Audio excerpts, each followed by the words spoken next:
Shapiro, can you please unmute yourself? Yes, thank you. Can you hear me now? Yes, please. Thank you. State your name for the record, and you have 2 minutes. Thank you. Thank you to all who are in attendance and all of the council people.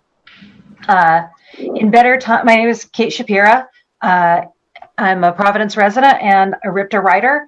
It means I don't have to pay for gas or parking. It also means that instead of the exhaust of my car and the bus on the road, there's just the exhaust of the bus. A good public transit system means less traffic, which means cleaner air, which means less asthma and cancer, as well as less climate change. I choose to ride the bus, but many people have to ride the bus. It's their only way to get to work, medical appointments, school, court, and even their family's house because they don't have cars and can't drive. As others have said, often these are people on low or fixed incomes, elderly people, disabled people, teenagers, and because of racism in schooling and hiring, people of color.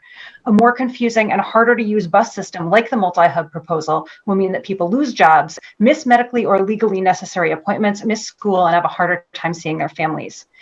Also, as others have said, a more confusing bus system means fewer riders. Fewer riders means less revenue for RIPTA. Less revenue means a more difficult case for keeping it going at its current volume and capacity, or at all. And that means that bus lines or hours of service could end up on the state budget's chopping block, thus permanently cutting many people off from their work, school, appointments, and family, not to mention ending employment for drivers and others.